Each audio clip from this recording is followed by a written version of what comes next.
welcome back for a very special crypto special. How am I calling these shows again? It's been a while since I had my last interview with Randy Hipper and Amanda Barrett. Great interviews. Thought these were going to be the Sherpa's Ladies of Crypto specials, but no. Instead, I'm just going to interview anyone I got here. And today I have a very special guest with us. It is Ed Albert. He is the owner-operator of our Leominster, Massachusetts Crypto Club. Ed, welcome to the show. Welcome, Sherpa. I'm not quite sure how I'm going to meet up to those two gals that you had on your last show. I know those ladies are very smart, very talented, very beautiful, but you're a handsome man, so you're going to do just well. We're just going to have a nice conversation. Don't even need to talk about crypto. Just let's let the world know about you a little bit. Yeah, so let's do that. So, I'm just an average guy and who was retired, who flew down to Sarasota one September and got introduced to Bitcoin ban and I says, wow, there's something here, and I went home and I just thought about it and then there was another event that came up and I said, geez, maybe I should go down to that one. And I asked my wife, she goes, you going back there again? I'm like, yeah, it just as something was pulling me. And so I went back down there and I was hook, line, and sinker. I was all in. I'm like, I'm gonna sell my gold, I gotta sell my silver, and I gotta get into this Bitcoin thing. Hopefully not all of it, because it's always good to be diversified, not hold all your eggs in one basket. Have those silver, have that gold, have that Bitcoin, maybe some land, water, oil rights, but diversify your assets. Just in case one goes down, you're not completely lost. I state it that way just in case someone wants to come by my house. They think it's gone now, Yeah. That's good. I'm really glad you did come down. It was it's been so great meeting you, getting to know you. I got to go up there a couple months ago, see your lovely family. You did. And you were just so generous. You're just an awesome man, and that's what this club needs. Oh, thank you. I've been blessed to be surrounded by a lot of great people, and it seems that the law of attraction kind of puts those type of people always in my path. And that's what I feel with you guys, and a lot of times families or individuals in the families are kind of, they're kind of shunned like the Amish, like, oh my God, you're into that crypto thing, and trust you me, must I know. be crazy, Mm-hmm. right? Mm-hmm. So I've certainly felt that, and I still feel it. But it's okay. It's okay. Trust me, their eyes are going to change within this year, because they're living through the bearish times. Everything's negative. Oh, FTX went down. Cryptos are dead. Oh, it's just a Ponzi scheme. Yeah. It's they're just giving you all of that. But then when it comes around again, they start calling you. The phone rings. It's what's going on? What's happening with Bitcoin? I thought it died. It's there's always these cycles out there where it's you're going up. It's oh, it's a Ponzi. Those who are still skeptical about it, they go, oh, it's a Ponzi. But then once it dips, it's I told you it was dead. Oh. But then it goes back up again, and it's just an endless cycle. It's when are they just going to get the picture? Yeah, and it's like the I told you so's are getting old, and you wonder what really is resonating in their minds when they see that, and we know that's part of the process, right? And maybe they're just so used to the market, because it gets really manipulated, right? The Magnificent Seven, right? Everybody looks at that, but everybody else with 401ks are broke, right? Yeah, pretty much.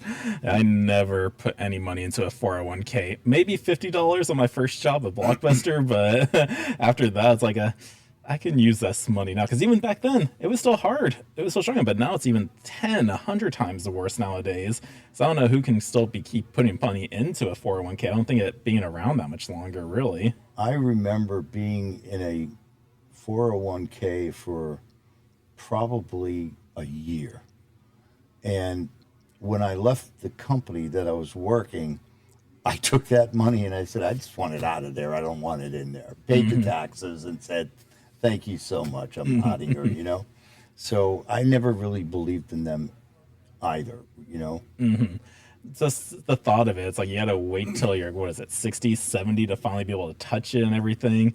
And it's like not really growing at all. So it's just like going, I can do so much better if I just do my own investing, and when I'll Right. take the risks on my own. Like, why do I need the government to hold on to it and then give me like a little bit of a tax break later on when I'm super duper old and it's like, and I'm just trying to survive or just live the final days. It's like, I want to enjoy my life now, take those risks and just live. Yeah, I do too.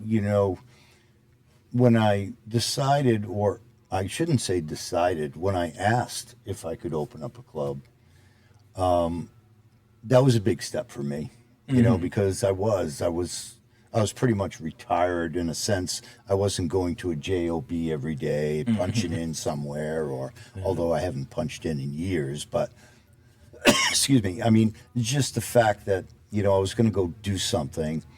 I wanted to do something big, Yes. and I saw greatness in this concept of these clubs, and I just wanted to be part of it. I wanted to be part of, as you guys are calling it, the Great Rich Revolution. I wanted to be part The of new that, rich helping the revolution. little guy. Because there's going to be that big switch of power that just people really aren't aware of that is going to happen. There's going to be the wealthy are going to become poor, and like the very few like poor will like switch over because they adopted this new technology. They saw the signs that was happening, and like this is a part of a new revolution. Like, we're just here to help as many people as we can. It's a slim and thin road, but we chose it. We decided to do it. Yeah, exactly. We decided to do it. And the naysayers, they shouldn't worry about if we lose our money.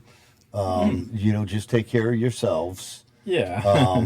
But for those who have an open mind, right, to even conceptualize what we're doing, they have to start looking at the nuts and bolts of this whole blockchain. And once they understand that peer to peer, everybody's working to come to a consensus, once they understand that, it the light will go off. You don't get it right away. It's not just an investment. This is a new it's like a new technology. It's a whole new ball game. Like, it's not the traditional way. So people are like trying to think of like the old system and how that works. It's trying to relate crypto and blockchain to it, but you can't do that because they're not the same. No, you cannot do that. And if you do that, you're in the same cycle that you're in already, because someone already is controlling those fiat dollars and people just don't realize it, where Bitcoin and other cryptos, you're in control, and you're going peer to peer. It's decentralized. That's, I think, is the hardest part of what we do, is to educate people to go back in history to understand how this money came about. And I think everybody needs to start at the beginning. That's where I started. It's like, my dad just mentioned what crypto was to me. It's like, do I know anything about it? And I was like, no. Started my research on it, but then after watching a couple of videos about Bitcoin and blockchain, I kind of looped back to what is actually money, because this is a new currency out there. And so it's like, well, what do I know about the old currency? Nothing. Yeah. I just knew I worked for it. I spent it for every day. Yeah. And then when I looked out, I'm like going, oh, this is not good. Why am I working for this? Why am I Yeah. trying to save this? Yeah, they have interest attached to it. I remember doing work for Edward G. Griffin out in Thousand Oaks, California. Our company at the time was in Camarillo. And alls I could think of was, when I got into this space, is what I learned years before, right, of how the Federal Reserve was put together in the secret of night, right, in 1913. And I said to myself, why didn't someone tell me about this Bitcoin in 2009? Right? Nobody was talking about it, at least in my circle. No. You Nobody know? was talking about it. It was like a very slim group of people that were talking about it or even knew how to be a part of it. Because like the only way you could do it is if you were actually mining it yourself. You knew how to run the SHA-256 algorithm for Bitcoin, get that miner set up, and then you were earning it at least 50 Bitcoin at a time at that time. Now it's Can you something imagine? different. I mean, I think these people who were part of that space, I think they should be on Mount Rushmore, because this is like the greatest monetary system ever, ever. It really is. And still gives me goosebumps every time you bring back to the beginnings. I know, and to think that only 5% of the world right now has adopted it. What does that mean for you and me? Right? It means we're still early. Oh my gosh. We're going to take our knowledge. We're going to start other clubs. We're going to go into other little communities, right? And we're going to be able to, we're almost going to be like Jesus spreading the good news, right? And it's a pilgrimage, I think we're on. Ben always says this is a mission. It is a mission. It is. know? Because again, like, yeah, nobody knows about it. They're misinformed. So like, we're just here popping up in different areas and like just spreading awareness of this technology, how it works, how to do it right and correct, because they didn't have it beforehand. They were like, where do I go? How do I do this? And not only now do they not have a just learn it there by themselves by watching a YouTube video or something. Now they actually have a place to go, a community to go to, and we will hold your hand through the process of it. Exactly. I wouldn't have been able to explain it any better until I opened up my own club. Mm-hmm. Or I should say not my own club. Yes, I'm running the club. I have partners. Mm-hmm. But what I'm saying is I see it here in Sarasota, right? People are walking through the door just like they are in Massachusetts, just like they are in Nashville. Mm-hmm. And they're walking in and they're saying, please tell me about this Bitcoin thing. Mm-hmm. Like, they're starting to hear about it. Mm-hmm. Like they know, like they were kind of touching it. They saw it as an investment. Mm-hmm. But now, like, I believe after yesterday when Trump purchased those burgers with Bitcoin in New York City, they're going like, oh, this is an actual currency? Because they're always asking him, like, well, how do I use it back for, like, money or goods or services? There's many ways you can use it. Whether it's the peer-to-peer, they have their own crypto wallet. You just send them Bitcoin. The transaction happens. There's debit cards out there. You can load it up with Bitcoin and then swipe it, like, as any other physical card that you're used to. Oh, so. And I know what card you're talking about, and I love that card. Oh, the Fold card. Oh, and, you know, when people join these clubs, they're going to find out about how they can live on the Bitcoin standard, you know, and for me, I can't wait to take from my traditional bank, and I keep just throwing thousands over onto that card and using that card. Yep. I'm sure you saw the gentleman on X who cashed in his 54 million Satoshis. Yeah. You know, that's a half of Bitcoin. Can't believe they did that. You know, but that's by using his card daily, getting rid of his fiat junk, and turning it into gold. Pretty much. That's what it is. And it's like you have like all those like credit cards out there. Oh, I get 2% cash back. I don't want cash back. I want Bitcoin back. So that's where the Fold card comes in. Yes. Yeah. And gosh, such a great thing. But yeah, like, the Fold card's so simple. You just load it up, you spend it, and then what is it you get like back? What percentage like of your purchase? It varies, 1.5%, or you know, every place you go is giving you a different percentage. So you kind of look and say, "Wow, I got to shop. I got to go here more often." You know, depending on whether it's a grocery chain or your favorite place to eat, or you know. Yeah. Or if you're just paying your rent bill, that's always a good one to get a lot of Satoshis back. Yes. You know, the average rent, or $2,500 a month. You know, what does that equate to in sats, which is quite a few. Exactly. So it's like if you got to pay your rent, why not at least get something back for it? Yeah.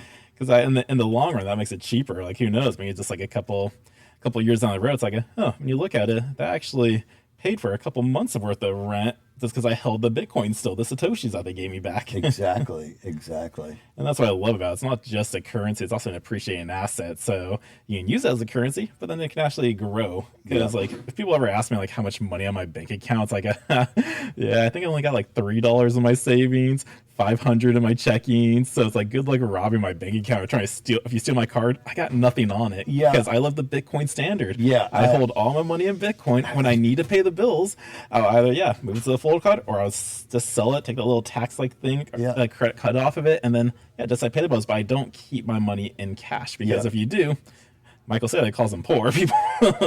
my bank allows me to have a checking and a savings. Aren't they nice? But they charge me $25 for the savings every month if I don't keep a certain amount. Well, excuse me, I have to put $25,000 into the savings, and I have to have a certain amount of money in there. Otherwise, they're going to charge me $5 a month. Mm-hmm. Well, I only keep about $38 in there a month. I'm losing $5 a month, but I'm not, because I'm taking all that money that I would put in savings and I'm putting it in a Bitcoin, which is appreciating, daily, even in the dip. I know, right? It doesn't matter. It really doesn't. Like a lot what people do need to understand out there is that like there is like the amount of Bitcoin that's out right now, there's only going to be 21 million, about like 19 million in circulation right now. But 75% of that Bitcoin is illiquid right now. The guys who own it aren't touching it. They aren't moving it. All they're doing is adding to it. They don't care for these dips or rises or whatever the price is of Bitcoin. They're just buying more of it because they understand the scarcity behind it. Yes, yes. And when we get to that dripping point where there's just like little driplets of like Bitcoin Satoshis left going out there, then that's when like the price of it will go up. But again, I don't care about the price side of it, because the true value is just holding the Bitcoin, and you have a lot more opportunity with that. Yeah, and certainly, now that since January, all the ETFs, that are out, these are professional traders now that are, It's crazy. BlackRock purchased at least $1 million, like a million Satoshis. No, not Satoshis, 1 million Bitcoin within just a couple months. Like again, it's getting dried up fast, and people do not realize that. Exactly, and of course, they're the guys who are trying to short it every day, they're getting caught. There's going to be a day when they're trying to short it, and then they can't get that Bitcoin back, and they'll be like, where'd it go? It's there's nothing out there. The little guys are buying it. Right. Yep. Go on. And I just sit back and I say, thank God I've been around people who have been in this space, who have taught me. I'm 64 years old. As the older you get, it's more difficult to, wrap your head around things. It doesn't mean we can't be taught at this age. We can, but it's not as quick as you guys who have been grown up with a tablet in your hand, right? So, so I'm grateful to be in this community, and now I can share it, and it's fantastic. It's a great feeling to be able to do that. Feeling. It is. There's no better feeling in the world, having someone come in who's been scammed. And they can't get their money out of the place they thought it was, be growing. Legit. And to tell them that, I'm sorry, you've been scammed. You almost want to cry with them, because they've lost thousands and thousands of dollars. However much they lost, hundreds of dollars to hundreds of thousands of dollars. Yep. Like sometimes. They can get it back, and they'll get it back and then some, because of the appreciation. So the hurt at the moment is there, and it's real, but if they put it in there planning on just letting it sit there anyway, they're going to get it all back that they lost, because of how high. Everybody talks about how high Bitcoin will go, and it has to go up high. You got billions of people that are going to, at some point, they're going to be into adopting Bitcoin, and it's just a numbers game at that point. Yep. 21 million divided into how many billion? It's crazy. I think I heard that if you try to divide all the Bitcoin up for the entire world for how much Bitcoin an actual person could have, it really only comes out to be 300,000 Satoshis or something like that. And Yeah, so when you think about that, it's like, okay, that's if all the Bitcoin was divided equally. But again, BlackRock owns 1 million. United States government owns 200,000. They're on par with China with 200. Yeah. El Salvador owns like 35, and like all these other countries that you don't know, like wasn't it Bhutan that you finally announced that they had like 3,400 or 34,000 Bitcoin? Yeah. Like this little monk country. I know. I heard. I just said, what country? Yeah. You know, where's that? You know, and then I thought I heard some Tibetans Yep. had some, right? I was like, wow, they're mining in the Himalayas. So again, when you think of that, like all these people have that much Bitcoin, okay, that 300,000 Satoshis per person that they could have gets smaller and smaller. So who knows, like really right now, like how much a person can actually have with the actual circling amount of Bitcoin? Maybe a couple hundred Satoshis. And that's just Satoshis. Incredible. The smallest unit of Bitcoin. That's what people don't really know what a Satoshi is. It's the smallest increment of Bitcoin that there is. So you don't need to have 63,000. That's how much Bitcoin costs right now to buy one full Bitcoin. Exactly. You can buy a couple cents worth of it or a couple dollars worth, and then that's the fraction of Bitcoin you get. So. Yeah, and to think that, you know, I'm pushing on 100,000 sats on my Fold card already. Nice. Just using it for less than a month already. It's Mind-boggling. like, why wouldn't you sign up for the Fold card? Yes, exactly. And you can refer people and you make money off of each other. Yeah, it's not like you get It's a rewarding thing. Yeah, when you sign up, you get 20,000 Satoshis right there, and the referral person gets 10,000 Satoshis. Incredible. Incredible. And what's cool was I covered the article yesterday. There's actually a pickleball tournament going on in Santa Monica, California, this October 18th, and it's sponsored by the Fold app and another company. So they have their own affiliate link saying, okay, all contestants has to sign up for Fold, and you're already given like Satoshis back for it, and then the winners are getting paid in Bitcoin. And we are sponsoring one of the pickleball guys. Is he in this tournament? He's not in it, but he was here the other day. He came yesterday night. Oh, really? Yeah, Grayson. He's on the East Coast right now of Florida, training there with his girlfriend. I think he was just talking about like he was debating on doing this one tournament like in India or the UAE. It's sponsored in the UAE, but he'll be playing in India, and then he couldn't do any other tournaments. So like, I don't know if I want to do that, but no, we are sponsoring it. It's pretty cool. Like when you see him out there, he's rocking the Bitcoin Ben Crypto Club T-shirt, and on the back is a QR code that like says like send me Bitcoin, so people can send him Bitcoin while he's playing. Yeah, that's awesome. That's awesome. And so who's coming here tomorrow? Randy Hipper, aka Miss Teen Crypto. Yes, I'm looking forward to meting her tomorrow. She is such a lovely girl. Her and her sister, and even her dad is awesome. Is it Emma, her sister? Mm-hmm. Yeah, I really looking forward to meeting her. I've met some wonderful people here. Of course, I'd known you, but Amanda, she's a sweetheart, and we got Zoltan and Nathan, and Gloria. Of course I knew Nathan on the phone for a little bit, but we had a great dinner the other night. And, Oh yeah, how was that steak? that steak at High Park was amazing. I gotta try I it. was telling Nathan that I've had steak all over the country. New York, Jersey, California, right? Everywhere, Kentucky. And I always circle back. I always have the best steaks in Florida. Isn't that wild? It's just kind of weird. There's a lot of steakhouses There here. is. I've been to Schuler's in Baltimore. I mean, really high-end, Gallagher's, high-end steakhouses. But Florida seems to have the best filet mignons. I wonder why. I don't know. Like you think like Texas would be, because that's where the steer actually come from. You know, I've had the company I was with for many years. We used to do AV work and put on shows at the Western in Dallas, and even going to those restaurants there, they can't touch a Florida steak. Crazy. It is. Yeah, I mean, I don't know how to answer that. I know. Right. It kind of donut holes you, because better than Schuler's or better than the Chop House or wherever you go. Yeah, better. But yeah, it's crazy. It's like, yeah, how do you even answer? You just that's what it is, and that's kind of how crypto is too. Bitcoin, that's what it is. Accept it, understand it. Yeah, and tonight they're taking Amanda and her dad. They're taking me to a beautiful sunset on the Gulf.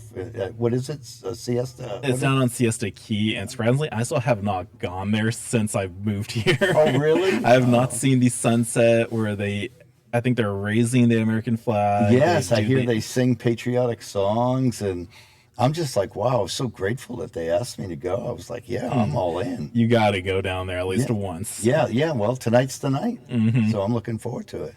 It's going to be fun. You're going to have a blast. Yeah. I'll be here still doing my show and stuff. Someone's got to hold the fort and still work. I know. And but I love it. Tomorrow night is a good night here.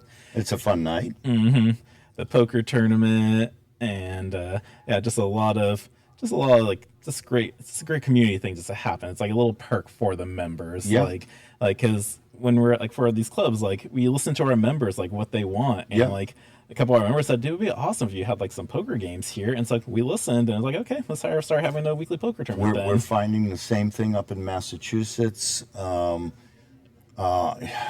first, I was like, oh, I don't play poker, so. But it's not about me; it's about the members.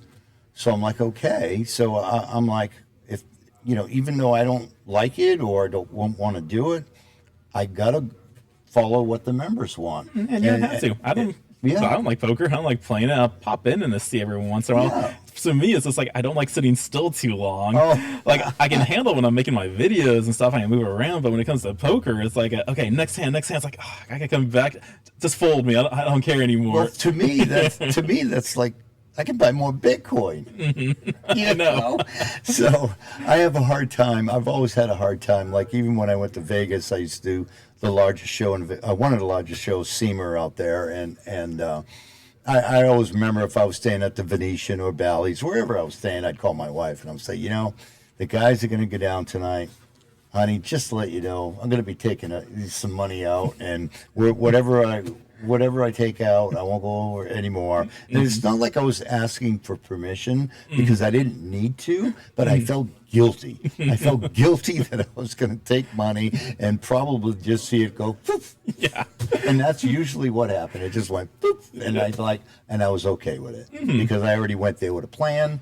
And you were there just to have a good time, hang with a friend. Yeah. Like that was the main reason. Yeah, it was colleagues, and we were all at that show for the same reason, cars or whatever, and so that's what we did. And, so that's I know people in my town, they're constantly driving to the casino, and that's their life, Hey, where is there a casino? I don't remember driving by anywhere. You got the Encore in Boston that opened, I don't know how long ago, maybe a couple of years ago. But there's some Indian reservations that they go to too. So, so there's some places around. And I couldn't tell you where they are because I don't go. I know. If you don't go, you don't know. Yeah, just like, I'm not watching the TV to see what the number, what the lottery winnings are going to be this week. I don't play those games. Yeah, neither do I. I think I stopped that at 19. It was like only 1 year. It's like, I'm legally allowed to buy a scratcher, buy a lotto ticket. Yeah. And then it's like, I don't want to spend money on this anymore. When Ben was up a few weeks ago to the club, and Ben says, I got to go get some smokes. And so he came back, and he had this like really sad face on. And I'm like, well, what's the matter, Ben? He says, well, when I got there, he says there was this like long line outside of the establishment where I was getting my cigarettes. And I'm like, wow. And he goes, I started asking, is something wrong with the register or something? And he noticed people with, hundreds of dollars in their hands, or 20s or whatever. He goes, come to find out, they're just playing the lottery. They were in line, just lining up just to give them their money. And he goes, it made me sad. I said, it's sad just to hear the story from you. That is sad. Where they can come in and use our K1 Mini and turn it into Bitcoin. Well, that's, I think, one of the problems we have right now. It gotten so bad, like, economically, and just people just struggling to survive. They're looking for something quick. I know. And, like, that's not what Bitcoin's about. It's a new system. It's a way to waver against the collapsing system. Mm-hmm. And so it's like it's not going to be right away because we're not looking to make that extra fiat US dollars on the side. We're holding the assets. We know this is going to be something completely new Right. that will take over. Yeah. And so it's like it's kind of, that is like one like sad thing and hard thing to try to get through people's mind, because they're still thinking that this is just a get rich quick type of scheme. Yeah. And you know, it's interesting because a lot of people are taking their money though of what would go on the food table for the week or part of their rent, and then they'll figure it out at the end of the month how they're going to come up with that extra that they lost playing the lottery. And what a cycle to be in. You know, I've had people in my family, cousins, who have, you know, scratch tickets just have destroyed their lives, you know, and so it's awful to see.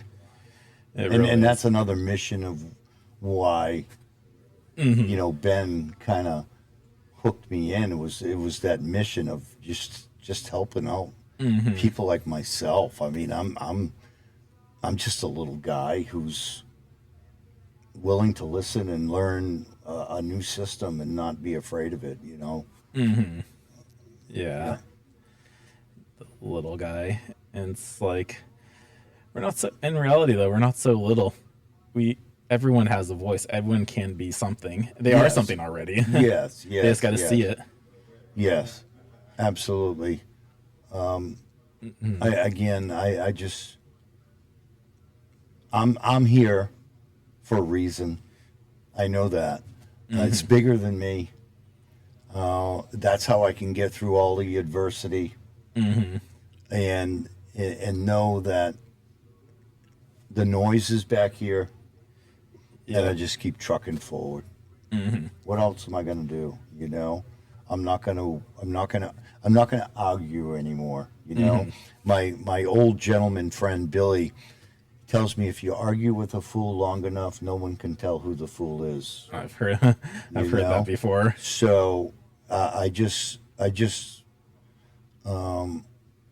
explain, I don't complain. That's another little tidbit from Billy. And I just kind of go on and know that I'm on that right path. And if I do crash, right?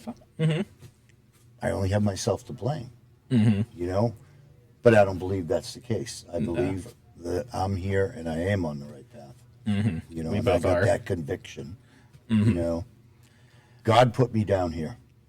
There's no question in my mind. You know, and whether someone's higher power is somebody else, that's okay, right? But my intuition with the Lord is pretty strong, and that's where it got me right in the gut. So I know I'm in the right place. Yeah, you are. Ooh, man, got really emotional there. I love it. Yeah. We usually get like this a lot. It is emotional because it's like, it's know, deep. For me, I mean, when I made that first buy, right? And it was only $100. It wasn't even nothing. It wasn't like I was sending 15,000 to Caleb and Brown at that point. It was like $100, and I was just like, "Oh my God, I'm doing okay. I did it." Yeah. Right? It's like, did I do it right? Okay, it's there. Yes, then the next hurdle, it's like, okay, how do I send this to my own wallet? Yeah, well, I kept it on Coinbase for the longest time, and then I got an email from Coinbase saying you better take your coins off. You got to get your own wallet. I don't know if you've heard. Coinbase actually said that. So I got so either you go to their wallet or find another wallet, or you lose your coins. So at that point, I was just getting involved with you guys, and then I heard about Exodus, and I'm like, okay. So I go through the whole process and get an Exodus wallet. But I mean, the day I was taking my Bitcoin and sending it over, you know, I did that little $20 just to see if it landed. Tester transaction. And then I was like so nervous. My stomach was turning. It was in July. I remember it. And then it was like, okay, everything else went. I was just like, that big relief, that just that big knot in your gut, just unravels. Like, I am secure now. Yes. I am truly the owner of my Bitcoin. Yes. Doesn't matter if Coinbase goes down, if Caleb and Brown, I doubt they will, but like any platform like FTX goes down, Mt. Gox, it's like it doesn't affect you at all. It's like I own my Bitcoin. Yeah. Because I remember that when FTX went down, people were going to me and my family, "Are you okay? Bitcoin's dead. It's down." It's like, what are you talking about? Like, oh, you're talking about FTX? No, yeah, that exchange went down. I don't keep my coins on exchanges because not your keys, not your coins. Yeah, That's a phrase you gotta take to heart. Yeah, I know, and so the other coins that I had on there, like Litecoin and everything. So what I was doing at that time was I was just converting everything to Bitcoin. Right, because that's what I did after I sent my big block over. Yeah. Then I just took my Litecoin and converted my, Ethereum, everything else, and then once I got it over into Exodus, then I started, taking it back out and putting it where I wanted to put it. But yeah, that was like, oh my gosh, that was a learning curve for me. It was a scary moment. And when you even have places like these for someone to hold your hand through that process, I know it takes months until, like, even me being a young buck, a little whippersnapper, as one of our members calls us, younger guys, like it took me a couple of months to finally get comfortable because, like, after that first one, you don't do transactions for like a month or two, right? And then so you get back into it, and you're going, okay, let me try to remember that I did this correctly, yes. And it's that nerve-wracking, gut-wrenching feeling starts all over again. Until finally, then it's like you're so confident with it. It's like, okay, I can do this. Test your transaction. I don't need to do that. I'm verifying my transaction, verifying my address first and last, because every time it pops up, you get at least 2 to 3 times to verify it. Right. And if you're confident that just matches your address,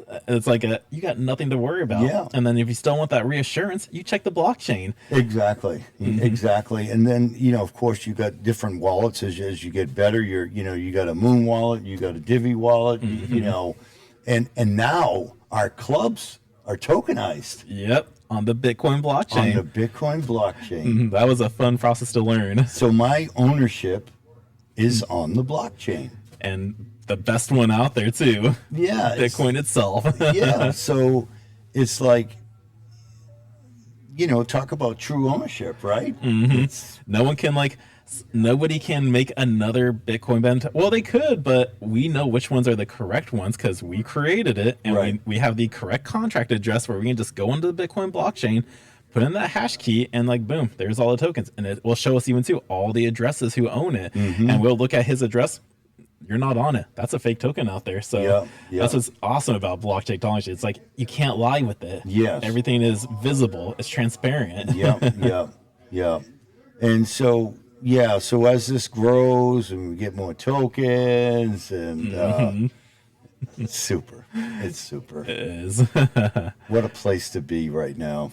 Wow. Yeah, so if you guys aren't members, definitely pop into any of our clubs. Yeah, that's for sure. Come down here to Sarasota, see Sherpa. Stop by Leominster, see Ed. He's a man of God. I can tell you that right now. I've broke bread with him in my home. Stop by. Everybody in the Bitcoin Bend Crypto Club community from Nashville, Sarasota, Massachusetts, everybody seems to be God-loving people and God-fearing people too, right? Yep. So that might not mean something to somebody, but other people it means a lot, and it's just, there's a lot of integrity here, which is so important. There's a scripture that just always goes in my mind because I was just told it through my entire life. My mom just read me those little scriptures, just like before you go to school. Like, Paulie, just remember, you can do all things through Christ Jesus who strengthens you. And that just stuck with me even till now. Yeah. And like all of us are definitely God-fearing. Like our Nashville club, like they have a great podcast out there. Its title for their show is God, Freedom, and Bitcoin. Yeah, and Todd and Janet, wow, those two have helped me so much. I don't know how I can repay them. I really don't, because when I needed something printed up or done quickly, Janet and Todd on it. They're just so giving. you know. So yeah, so Todd and Janet, They they're are the out there. best. Yes. Man, thank you so much. Wow. We love you guys so much. You guys Oh. are the best, the cutest couple. I always say that all the time. Yeah. You two together. It's like, Yeah. oh my gosh. They came to my grand opening too. And oh my God, you gave me a beautiful bottle of 12-year Macallan's, and I haven't even opened it yet. I haven't even found the right moment that would be a reason to pop that yet. You know what I'm saying? Like, you wait for that special moment. And I think the next special moment will be maybe when we're in the presence of them again, and then that will be the time I open it. Yes. That'll be a good So time. Janet and Todd, you guys got to come back out so we can open that bottle of scotch. You know? Oh man, Ed. Well, yeah, I feel like we've hit our time. Like I like keeping these short and sweet. I don't like going too long, but I really did love having you on here. I love having you down here for the week. You've been just such a blessing. Just so much knowledge. It's like you've helped us out so much more than you realize. Oh, I'm so grateful, and I'm glad that everybody that I touched down here was open to hearing something in a different way, not being told what you should do, but the considerations of how to put the little sprinkles on the Yeah. cake, Yeah. Oh yeah, we're definitely going to be smiling and dialing every day from now on. Yeah. People love to be heard, and they deserve to be heard, because without the people, these clubs wouldn't be here either, right? So once they become a member, you just want to make sure that they're getting everything out of it that they were hopeful of, right? And a lot of times they're going to bring ideas to us too, right? Yes. So again, thank you, Ed, so much. You're welcome. And thank you guys for watching and tuning in. We'll be back again for another Sherpa special, and we will see you then. Take care. Awesome.